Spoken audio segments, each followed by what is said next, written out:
o milagre que mudou a vida de Fernando. Fernando sempre foi um homem trabalhador. Aos 42 anos, casado com Maria e pai de 2 filhos, ele sustentava a família como mecânico em uma pequena oficina no interior de São Paulo. Apesar das dificuldades, nunca faltou o pão de cada dia em sua casa. Mas em 2021, tudo começou a mudar. Primeiro foram os formigamentos nos pés. Depois a fraqueza nas pernas que o fazia tropeçar sem motivo. Em poucas semanas, Fernando mal conseguia segurar uma chave de fenda. Os médicos, após vários exames, deram o diagnóstico: polineuropatia desmielinizante inflamatória crônica, uma doença rara que ataca os nervos, causando perda progressiva dos movimentos. Com o tempo você pode ficar paralisado, disse o neurologista sem muita esperança. Os remédios eram caros e o tratamento incerto. Maria, sua esposa, chorava em silêncio enquanto preparava o jantar. Os filhos, ainda pequenos, não entendiam por que o pai já não brincava mais com eles no quintal. Fernando se sentia inútil. À noite, olhando para o teto, ele perguntava a Deus: por que eu? O que fiz para merecer isso? Foi então que Dona Rosa, uma vizinha idosa que sempre usava vestidos longos e um lenço na cabeça, bateu à sua porta. Meu filho, eu ouvi falar da sua doença. Por que você não vem conosco na igreja? Lá, Deus ouve as nossas orações, disse ela com voz firme, mas cheia de bondade. Fernando, que nunca tinha sido de frequentar igrejas, quase recusou. Mas algo no olhar daquela senhora o fez pensar 2 vezes. No domingo seguinte, Maria o ajudou a se vestir com uma camisa social simples e uma calça de tecido. Com dificuldade, Fernando se apoiou no braço da esposa e entrou na Congregação Cristã no Brasil, um prédio modesto sem luxos, onde os irmãos e irmãs já cantavam hinos à capela, sem nenhum instrumento. As vozes, embora não afinadas, soavam com uma sinceridade que tocou seu coração. O ancião, um homem de cabelos brancos e postura serena, dirigia a reunião com humildade. Irmãos, hoje é um dia de graça. Deus está aqui, e Ele ouve quem clama por misericórdia, disse, antes de ler um trecho da Bíblia. Fernando sentou-se no banco de madeira, observando tudo, as mulheres com vestidos até abaixo dos joelhos, os homens de camisa abotoada até o pescoço, as crianças quietas ao lado dos pais. Não havia gritos nem espetáculo, apenas uma simplicidade que falava de algo profundo. Quando chegou a hora dos testemunhos, uma irmã se levantou e contou como Deus a havia livrado de uma doença no coração. Outro irmão falou da providência divina em um momento de desespero financeiro. Fernando sentia o coração apertado. Será que Deus pode me ajudar também? Pensou. Na oração final, o ancião pediu que quem precisasse de um milagre se ajoelhasse. Maria ajudou Fernando a descer até o chão. Ele fechou os olhos e as lágrimas escorreram. Não eram palavras bonitas que saíam de sua boca, mas um clamor: Senhor, eu não aguento mais. Se o Senhor existe, me ajude. Os irmãos ao seu redor oravam em voz baixa, mas com uma fé que Fernando nunca havia visto. Algumas mãos se estenderam sobre sua cabeça. Ele sentiu uma paz estranha, como se algo invisível estivesse acontecendo ali. Na semana seguinte, Fernando voltou. E na outra também. Não porque a doença tinha melhorado. Pelo contrário, suas pernas estavam cada vez mais fracas, porque pela primeira vez em meses, ele sentia esperança. Um domingo, após a Santa Ceia, aquele momento solene em que os irmãos partilhavam o pão e o vinho em memória de Cristo, o ancião se aproximou. Irmão Fernando, você já foi batizado nas águas? Fernando balançou a cabeça. Eu nunca tive uma religião, ancião. O homem sorriu. Deus não olha para o passado. Ele olha para o coração. Se você crer, tudo é possível.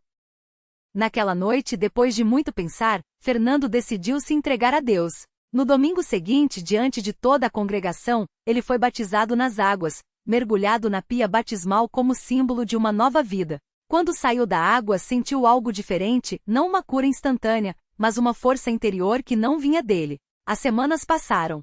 Fernando continuava indo aos cultos, mesmo quando mal conseguia andar, até que em um domingo de manhã, algo inesperado aconteceu. Durante a oração, enquanto os irmãos cantavam um hino, ó Deus, a ti nos prostramos, Fernando sentiu um calor estranho percorrer suas pernas. De início pensou que fosse imaginação, mas quando tentou se levantar, seus pés obedeceram. Tremendo, ele se apoiou na cadeira e deu um passo. Depois, outro, e mais outro. A congregação inteira ficou em silêncio. Alguns irmãos começaram a chorar. Maria cobriu a boca com as mãos, os olhos cheios d'água. Fernando, sem acreditar, caminhou até o centro do salão. Suas pernas, antes fracas, agora o sustentavam com firmeza. Glória a Deus! Exclamou o ancião, levantando as mãos.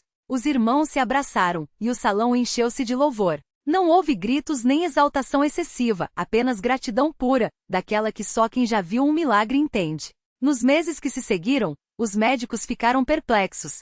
Os exames mostravam uma melhora inexplicável. A polineuropatia que deveria tê-lo deixado em uma cadeira de rodas havia regressado. Fernando voltou a trabalhar, a brincar com os filhos, a viver. Mas o maior milagre não foi a cura física. Foi a transformação em seu coração.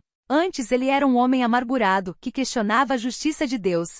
Agora, entendia que a fé não é a ausência de problemas, mas a certeza de que Deus está no controle. Certa vez, dando seu testemunho na igreja, Fernando disse com a voz embargada: "Eu pensei que minha vida tinha acabado. Mas Deus mostrou que quando a gente se entrega a Ele, nada está perdido. Não importa o quanto a doença, o desespero ou o mundo digam que não tem jeito. Para Deus, sempre há um caminho."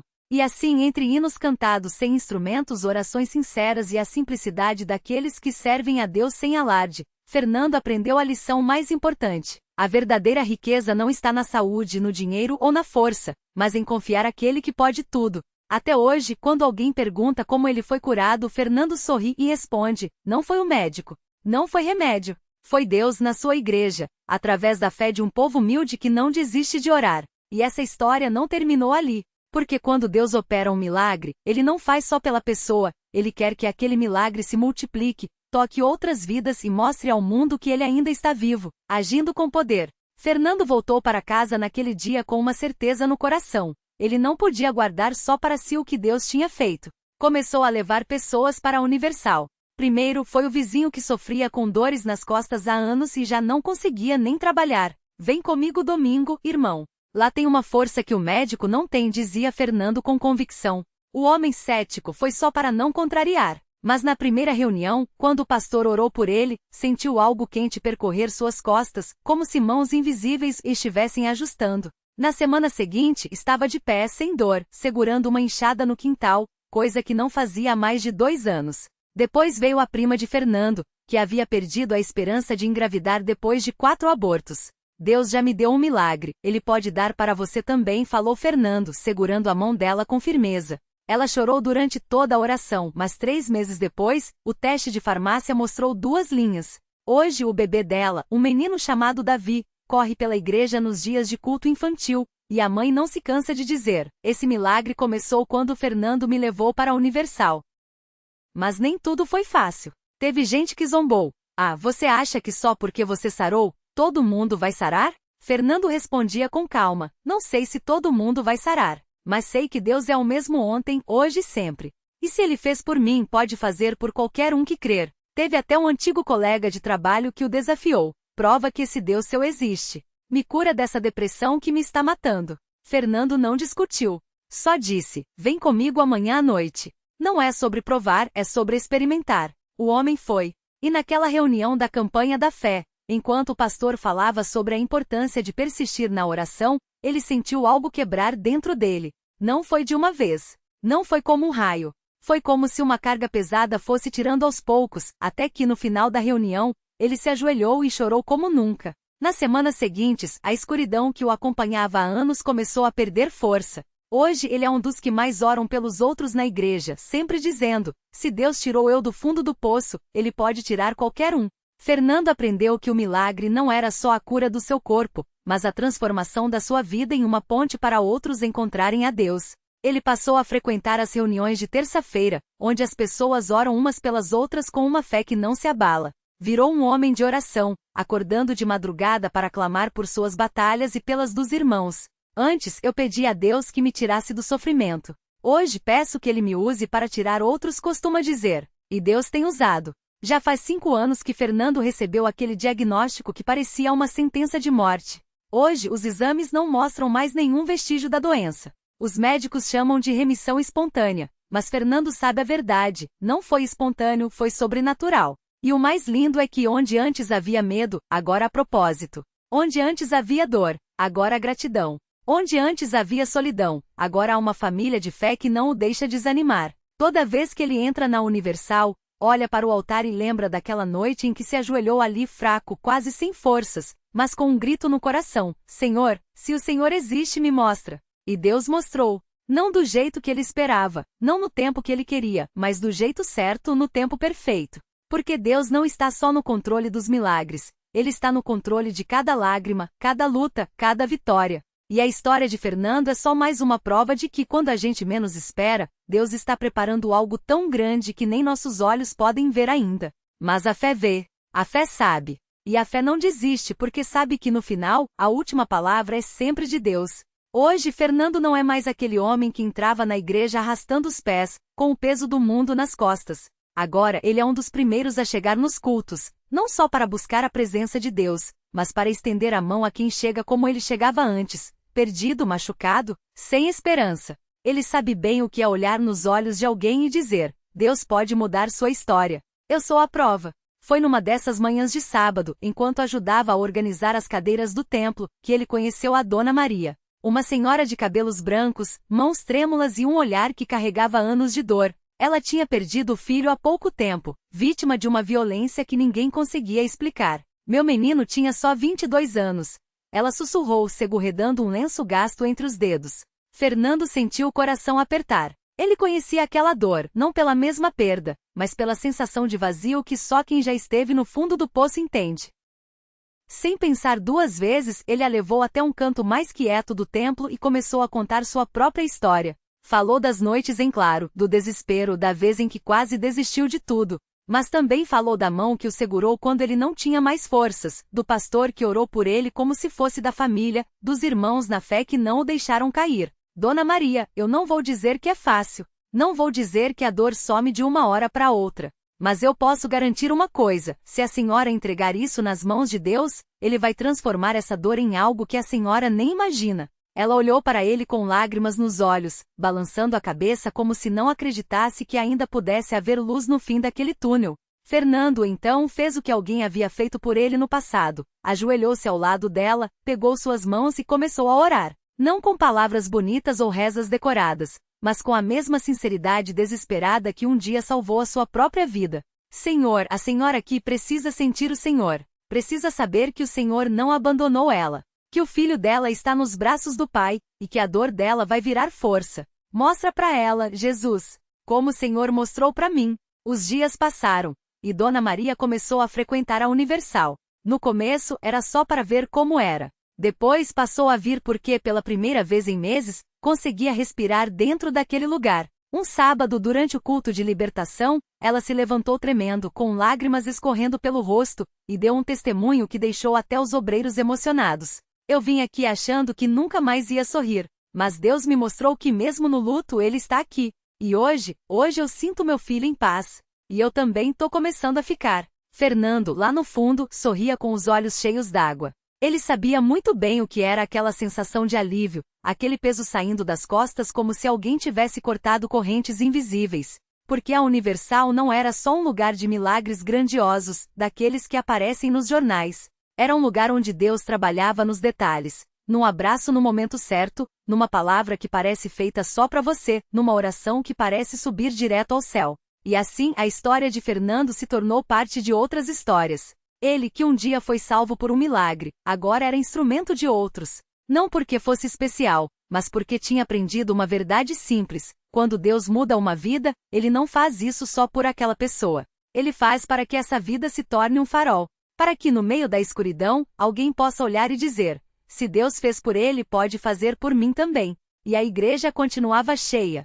Cheia de Fernandos, de Dona Marias, de pessoas que chegavam quebradas e saíam diferentes. Porque ali, entre aqueles muros, não havia espaço para o não tem jeito. Ali, a última palavra sempre era de Deus. E Deus, meu amigo, nunca fala não. Às vezes ele diz espera, às vezes confia, mas no final, quando a gente menos espera, ele mostra que esteve o tempo todo preparando algo tão grande que só a fé poderia enxergar antes. Era uma quinta-feira à noite, e o templo da Universal estava lotado como sempre. O ar cheio de orações, de lágrimas que caíam sem vergonha, de mãos levantadas pedindo um toque divino. No meio da multidão, uma mulher chamada Ana, com os olhos inchados de chorar, apertava contra o peito uma foto amarelada do filho, Lucas. Ele tinha apenas 19 anos quando um acidente de moto o deixou em estado vegetativo, segundo os médicos. Sem esperanças, disseram. Desliguem os aparelhos, sugeriram. Mas Ana não aceitou. Se Deus ressuscitou Lázaro, se ele abriu o mar para Moisés, se curou paralíticos nos dias de Jesus, por que não poderia tocar no seu filho?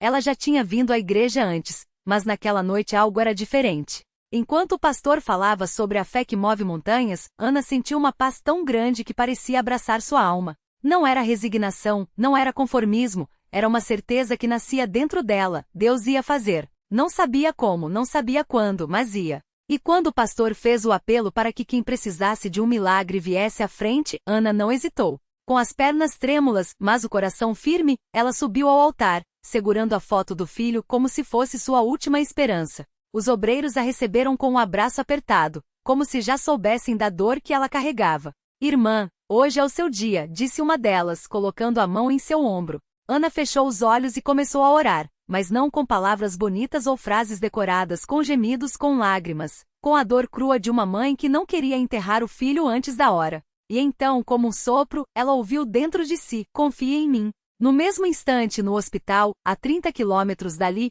os aparelhos que monitoravam Lucas começaram a apitar. Os médicos se entreolharam, incrédulos. O coração do rapaz, que mal batia há semanas, começou a acelerar. Os dedos, antes imóveis, tremeram levemente. Uma enfermeira que já tinha visto muitos milagres médicos serem desfeitos, segurou a mão de Lucas e sentiu algo que não era reflexo. Era pressão. Fraco, mas era. Chamem a família, disse o médico com a voz embargada. Ele está voltando. Ana não sabia de nada disso. Ela ainda estava no altar, agora de joelhos com as mãos levantadas, repetindo como um mantra, obrigada, Senhor. Obrigada. Quando o celular tocou, ela atendeu sem olhar, ainda em lágrimas. Do outro lado, a voz trêmula de seu marido, Ana. É Lucas. Ele abriu os olhos. Ele me apertou a mão. O grito que saiu dela não foi de alívio, foi de vitória. Uma vitória que não era só dela, mas de todos que estavam ali, que testemunharam mais uma vez que Deus não havia mudado. Que ele ainda operava maravilhas. Na semana seguinte, Lucas entrou na igreja. Não andando sozinho, é verdade, ainda precisava de ajuda, a recuperação seria longa, mas estava lá, vivo, sorrindo. E quando subiu ao púlpito para dar seu testemunho, com a voz ainda fraca mas os olhos brilhando, não houve um só olho seco no templo. Os médicos disseram que eu não ia acordar, ele falou segurando a mão da mãe. Mas minha mãe acreditou. E Deus ouviu. E então, como se fosse a coisa mais natural do mundo, ele acrescentou, se Deus fez por mim, ele pode fazer por você também. E era isso. Sempre isso. A cada testemunho, a cada milagre, a mensagem se repetia como um eco que não se apagava. Deus não escolhe pessoas especiais. Ele escolhe pessoas que creem. E ali, entre aquelas quatro paredes, a fé não era teoria. Era algo que se via, que se tocava, que mudava vidas. Porque a Universal não era só um lugar de oração. Era um lugar onde o impossível virava possível, onde o não tem jeito se transformava em Deus tem um caminho. E quem entrava ali com um coração sincero saía sabendo de uma coisa, se Deus já fez uma vez, ele fará de novo. Basta acreditar. O milagre se completou naquela noite. O jovem que dias antes mal conseguia abrir os olhos, levantou-se do leito com força que não era sua. Os médicos incrédulos revisaram exames, balançaram a cabeça, mas os resultados não mentiam. O tumor havia desaparecido. Não havia explicação médica. Só a marca de uma batalha vencida pela fé. Sua mãe, com lágrimas escorrendo, abraçou-o apertado. Não foram palavras grandiosas que moveram o céu, mas a persistência de uma oração sincera, repetida até que o impossível cedesse. Deus ouviu, ele sussurrou, e naquele momento, todos na sala souberam. O milagre não era só dele. Era um convite. Porque a maior lição não estava no milagésimo amém ou no gesto heróico, mas na simplicidade de quem, mesmo quando tudo dizia, não escolheu crer. A Universal não era um lugar de fórmulas, mas de corações que, quebrantados, encontravam em Deus não o último recurso, mas o único caminho. E assim, entre abraços e risos, a história se fechava onde começou, na fé que não desiste. Porque Deus não muda o passado, mas reescreve o futuro daqueles que, como aquele jovem, ousam dizer, eu creio. E o milagre? Ele está sempre à espera de quem não desiste de acreditar.